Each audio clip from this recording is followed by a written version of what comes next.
morning, Ranch Vision Sunrise. 3 steps to make money in ranching. Step 1. What is the problem you solve in the market? Okay? I don't want to hear about, well, I have cows. Everyone has cows. I don't want to hear about, well, I have land. I don't want to hear about that. If you're in ranching, yeah, you got to have some land. Or maybe, to some degree, you got to have some land. Don't want to hear that. I don't want to hear about, for now, I don't want to hear about that you've owned the ranch for how long and how many acres. I don't want to hear that either. That's not the problem you solve in the market. Step 1, problem you solve in the market is just like any business. You have to have a unique way that you do something better than anyone else. And you have to be able to measure whether or not you do that. Of course, everybody has quality. Of course, everyone has good customer service. Of course. Specifically, what about what your business does or is going to do is something somebody needs, solves their problem, and it's something you can do better than anyone else. Step 2. Once you have an idea for the problem you solve in the market, what does your customer experience when you solve it? Is step 2. Step 2, what does my customer experience once we solve their problem? What is better in their life, in their business? If you're selling from one business to another, what does your business make possible for that business that they couldn't do otherwise? Or if you're selling to the general public, what becomes true in your customer's life that wasn't true before as a result of what you do? So in ranching, oftentimes we're selling them some sort of food, meat, crop. I challenge you to think about something deeper than that. Of course, anyone can bring quality meat, quality this. What do you get it to somebody's door faster? Is there a certain taste or flavor you can't get otherwise? Is there something just totally out of the box that you can base any business on a piece of land and enjoy a ranching and farming lifestyle?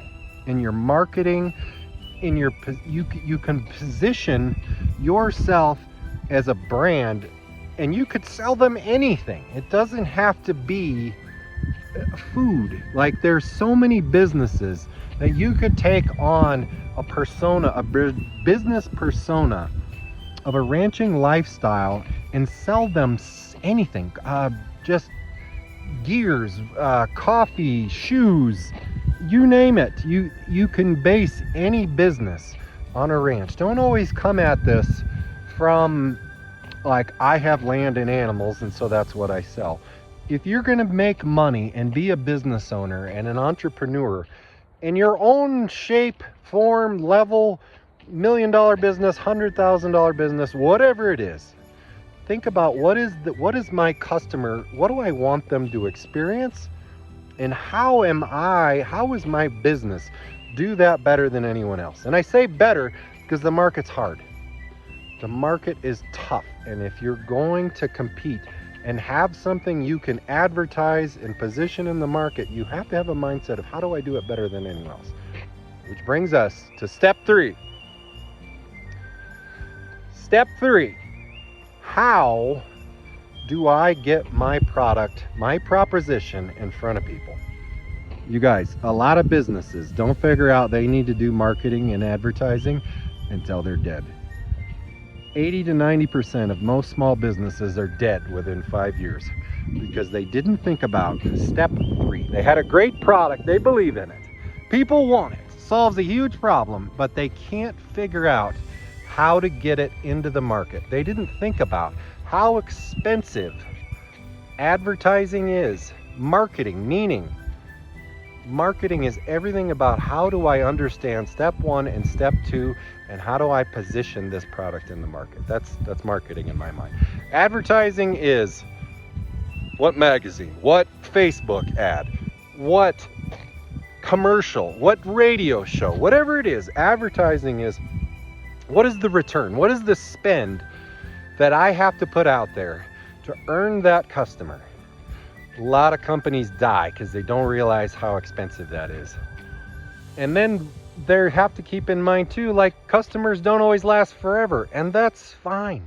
That's fine. You solve their problem, they go somewhere else, they come back. If you've got step 3 right, and you've thought about what is the way that I position my product in the market and what does that cost, you will be ahead. You will be farther along than anyone else. Now, in today's day and age, everyone thinks they have to have a blog or a Facebook post. That's just the how. That's just latching on to what everyone else does. I challenge you to think about, what is the offer that is so good, changes somebody's life, solves their problem in a simple way? What is the $1 million offer that people would feel dumb saying no to? And it's simple, you guys.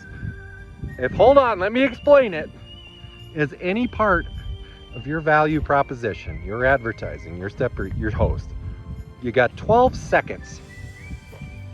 Better yet, cut that in half. If your offer is any longer than that, you're screwed. Nobody gets it. If they have to watch an hour-long video, if they have to read data, your host. People do not buy things based on data. What I mean is, when you purchase something in your brain, chemically, you have to shift to emotion to purchase something.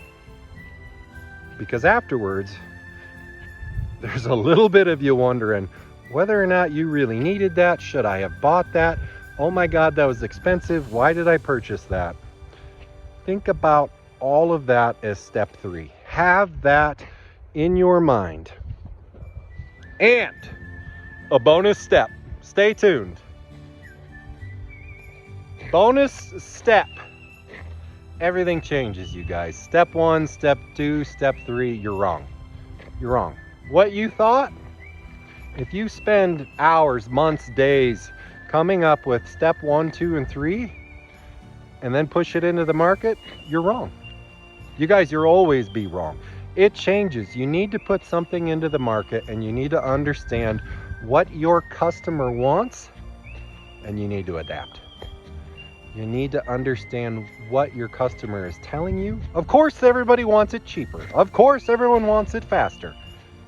If your customer isn't complaining that it's too expensive, you're not charging enough.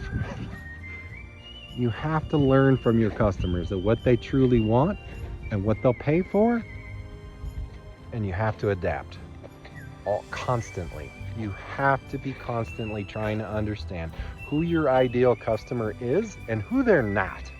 The customer is not always right, you guys. Not all money is good money. That's your bonus. You have to admit when you're wrong, and you have to adjust, and you have to find a customer that you're in love with. If you don't love your customers, it's a hell no. Your business is either a hell yes or a hell no. If it's anywhere in the middle, it's a slow, painful death to where you're finally sick of it and life sucks. All righty.